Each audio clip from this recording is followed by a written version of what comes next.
Hey guys, I'm going to have to be away from my room this afternoon during our scheduled time to meet, so I thought I would just send you guys a little virtual PD. Hope that's okay. You'll sign in the exact same way for gifted PD4 for today's date and a half hour. You'll just sign in with your Schoology course sign in.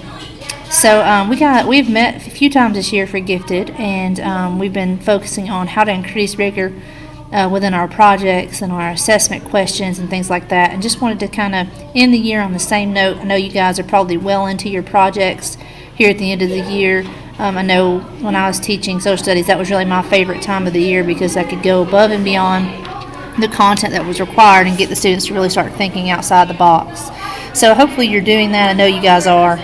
Just wanted to remind you of a few things in doing that you could use to really drive rigorous questioning. So we're going to look at a couple things. When creating these projects, really keep in mind that project-based learning statistically is proven to be where students learn the most.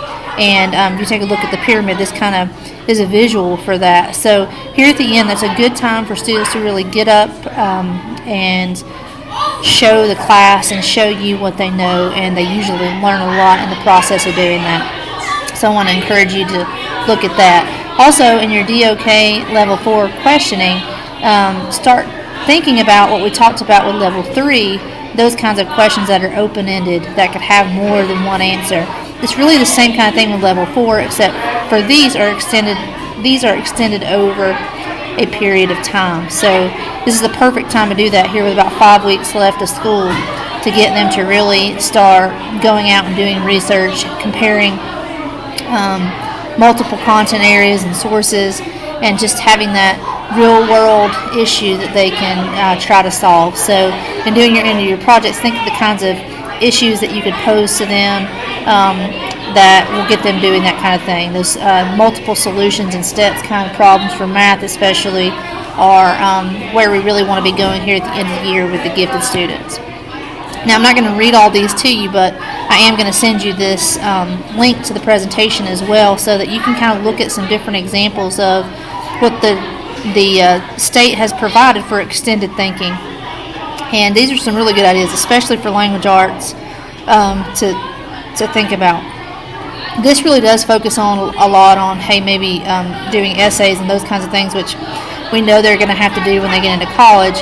But I really would like for us to think of ways to engage the kids. Yes, have them write the essay, but incorporate other kinds of technology and things like that to really keep them engaged in whatever the content is that they're doing. So take a look at this slide and look at the examples, possible activities, stems for these kinds of projects, and see if what you're doing right now or what you plan to do in the end of the year matches up with these. Also, if you'll click on the icon on this screen in the presentation I send you, it will take you back to the presentation I did earlier in the year with all the techie tools.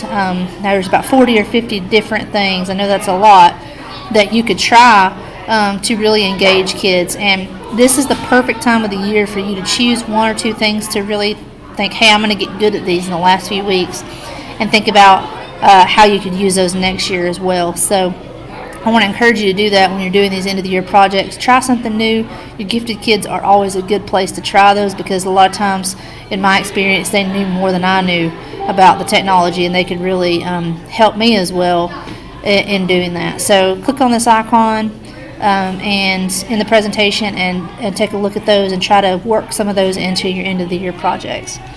If you have any ideas you want to share with me, or things you want me to highlight on social media or our newsletter, you guys have been sending me some awesome things, so I want you to keep doing that. And as always, I'm here to help any of you. I've loved working with you guys this year and trying to amp up some things, and I love the challenge of doing that. So especially here at the end, if you need some help figuring out how you want to amp up a project, or frankly how you want to get through the next day, just email me and we'll get together on that. You guys are awesome. I hope you have a great day. Let me know if you need anything. Thanks.